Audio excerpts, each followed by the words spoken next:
Hello again, this is Teresa, and this is Bipolar, part 2. I don't know how many parts this is going to be, but there may be many. Excuse me, I gotta scoot my seat up here. Okay, so, went through my first hospital visit, got my medications, went home. My kids did not like me being on my medication. They hated that I would stumble around on it, and so what I learned is that I take my medication at night, the heavy stuff, so that during the day I don't have to be so groggy like this. Because I still had a family to take care of. You just can't quit and give up on your life and the people that depend on you. They'd already been through enough, my accident and all that. So I started trying to put my pieces back together. I struggled, you guys. I mean, I thought the whole world hated me. I thought that they were all looking at me like I'm just not good enough, that I'm strange, that I'm weird, and people would avoid me, and I didn't know what I was doing. I truly didn't know what I was doing.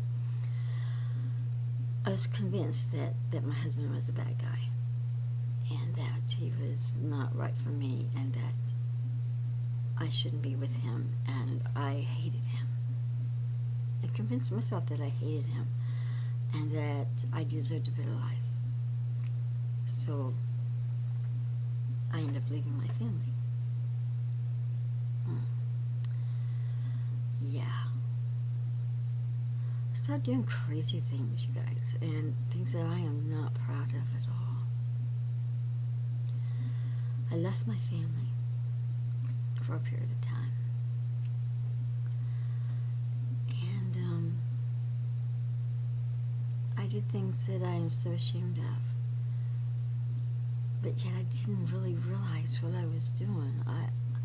I didn't understand why I felt the way I felt, and I kept trying to find places to make myself feel like I was happy again and find who I was. It was such a long road. And so I kept finding, sometimes our insurance would change and I'd have to find a new doctor. And I hated that, because starting all over and trying to explain to a new doctor what's going on and how you're feeling and what's going on in your life is not easy. And there again, you got your family, and you see that you're hurting your children, and it's just like, they'd be better off if I wasn't here. So back to square one. I want to die. I'm going to do something to make myself die. You know what the odd thing is that as a woman, you'd think that we would choose an easier way. Take a bunch of pills or something like that. But the things that I always chose were very violent ways to die. I still to this day don't understand that. So, let's see. I finally leave my family, and I moved to another town. Well, I can't really say that I moved, because I lived in my car, I lived on the streets. It was not a glamorous life, it was not a pretty life, it was not an easy life. It was horrible. I have never felt so lost and so alone. I would find periods of euphoria where I be very manic and do crazy, outrageous things that I would never even think about doing in my life now or before. And you could understand, I used to be a pastor's wife. We have to have this certain, what should I say? We're supposed to act a certain way, to be a certain way, and everything has to be prim and proper. I was anything but prim and proper during those times. Like, for instance, I'm going to give you an instant, for instance. And this probably really shocked you, because this is so much not like me, but I remember riding in a car with a friend, and she had one of those rooftops that open up, And I remember standing up in that rooftop and just going, I was just having so much fun, and threw off my shirt and she yanked me down in that car and she says, "What are you doing?" I said, "I'm just having fun." No. There's something so totally opposite of anything that I would even think about doing now. So I kept reading up on it. What is it that makes me go berserk sometimes? And then it's like the higher that you get, the lower that you fall. And when I would fall into the depression part, I just felt like this weight on my shoulders, and I couldn't move. And like I'd see like an object, okay? And I would see it sitting like right here. And to move this little object over to a few yards away, or even an inch away, seemed to take me all day long to get up and take this thing and move it over here. And I would sit there literally for 8 hours thinking about it and trying to do it, and I couldn't get it done. It was the oddest thing. I could sit for 8 hours or more just staring. This cold, blank stare like this.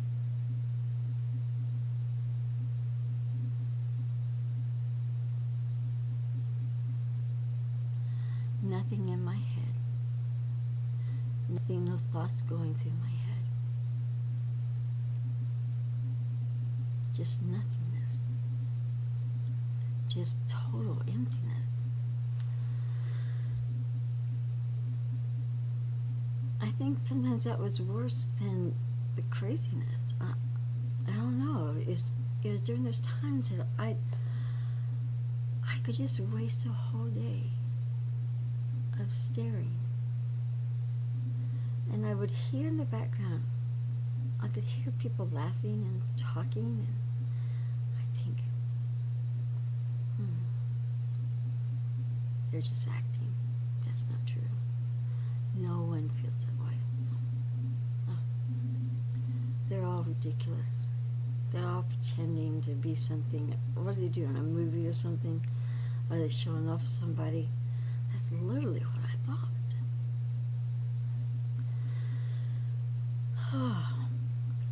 So, time for another medicine change. I don't know how many times we had to change my medications, but I'm telling you what, you have to be diligent. You have to, if this medicine's not working, you have to be willing to change your medicine and go to try something else. Because you will find your magic set, but you have to continue. You can't stop. You can't give up. I did not want to be this way so bad that I did anything and everything my doctor told me to do. I went through medicine changes. I went through weight gains. Oh my gosh, one medicine I gained a humongous amount of weight. And before I was like 110. Yep, I used to be 110. I know it's hard to believe now. But, you know, it was such a blow to my pride, because, you know, before it's just like, well, you know, at least I look good, so I'm happy. You know, we can put our makeup on, we can put nice clothes on and make ourselves act like we are good. But you know what? Even the sickest of sick people can put on their makeup. And even the wellest person in the world cannot wear their makeup. And we can all still be in the same boat. The one thing with me is that I had my faith. And even though I had strayed so far away from what I believed in and was living in sin in many, many ways, I still couldn't let go go totally of what I knew about Jesus. In the back of my head, I just could still hear this voice saying, I'm still here. I'm still with you. I had a dear, dear friend that one day came and found me. And I'll never forget this. She found me and she said to me, you know, I hate what you're doing. You're doing some pretty lousy things and you're really affecting a lot of people, your family included. But I love you so much that I'm going to love you through this. And I thought, how can anybody love me? I'm just a broken loser, is what I thought. But this girl, this woman, she would send me care packages. She would send me little notes. She would send me little gifts. And she would always say, I love you, and I'm praying for you. Little did I know what effect that would have on me. So let's fast forward, because I could go on and on and on and tell you about all the medicine changes and all the But let's get to today. Do I still struggle? Yes. Do I still have bouts of depression? Yes. Do I still have bouts of mania? Yes. But I learned what my triggers were. There's certain things that will trigger you to be manic, and there's certain things that will trigger you to be depressed. And when you can figure that out, then you can tell the people around you. When you see me acting this way, you tell me. If I'm acting manic and acting crazy and doing crazy things, you tell me to sit my rear end down and stop. Or if I'm depressed, they knew what to do to bring me up out of that depression. It's hard. It is. It's hard. It's a daily struggle sometimes. For some people more than others. For me, yeah, I struggle. But I have my faith. And I know what's right. And I know what's wrong. And I hold myself accountable for my actions.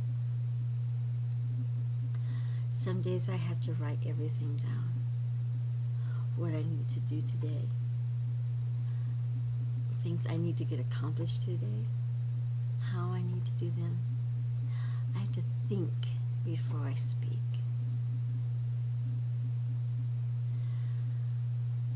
When I start doing those things, keeping myself active,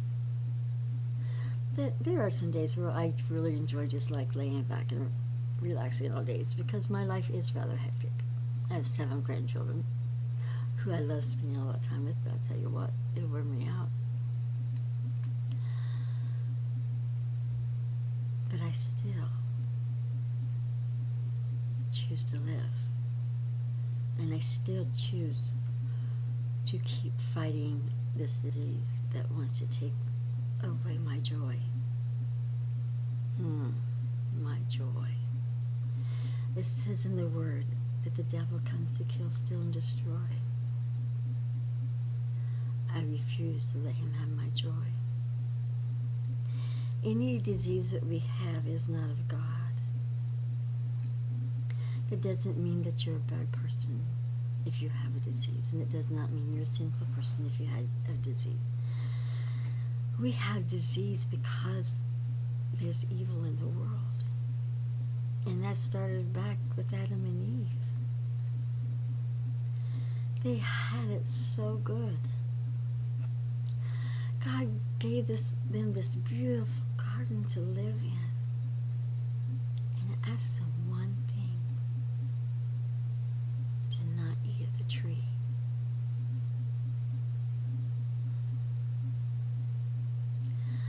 I think that we are asked that question a lot too.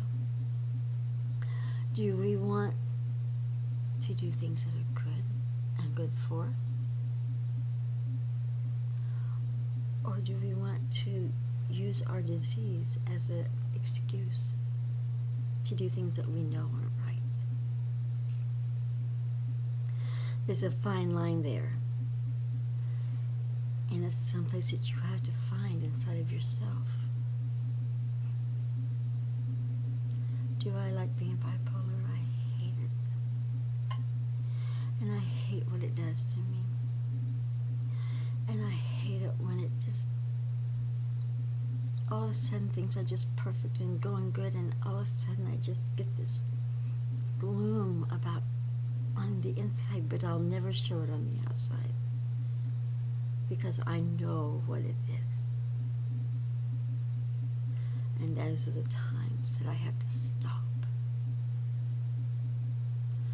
and think, what are the most important things in my life? God, my family, my grandbabies. I do not want to leave a legacy of craziness for my family to remember. I want them to remember a mother that worked hard, that tried to be the best that she could be, even when she still felt crazy sometimes. You have to find what you love to do. I love to do crafts. I love to talk to people and get inside of their heads and see what's going on. You cannot lose that zest and that zeal for life that you have. And if you don't have it, you've got to find something that you love to do, something that you like to do, whether it's singing, playing the piano, visiting with people, doing crafts, making things, decorating. I mean, there's so much stuff that you may not even know you can do. You know, after my car accident, I was in a hospital bed at home for several months. I was so bored and I needed to find something to do. I found out that I'm really crafty. I didn't know that about myself. But I make a pretty mean wreath. And I do a pretty good job of decorating, and I love to do it. It's something that I can get my hands around. I can think and I can create. One thing about being bipolar, there's a lot of movie stars, a lot of actors, and a lot of musicians and important people that are bipolar. Bipolar people are very smart and creative. That's one good thing. We have a zest for things. We love to do things. You've got to find your niche. You've got to find what it is that you like to do and do it. And don't give in. It's a lifelong fight. A lifelong fight. But in the Word says, I can do anything through Christ who strengthens me. And I can. In the days that I struggle, I deal with it. And yes, sometimes I just have to pull up my big girl panties and say, come on, Teresa. You're letting this disease get the better of you. Are you going to let it control your life today? Some days I just want to lay down and say, yes. I don't want to do this today. But there are people counting on me. And there are people counting on you. I hope that this has been hope that it answers some questions. If you have any questions, feel free to inbox me. I'm on Google Plus, I'm on Facebook, I'm on almost all social media. If you're struggling with this disease, or you're living with somebody that has this disease, talk to me. I'm pretty much an open book. Feel free to talk to me anytime. So, for right now, that's all I'm going to have to say on being bipolar. I hope that you all have a wonderful weekend. Christmas is just around the corner. So, God bless.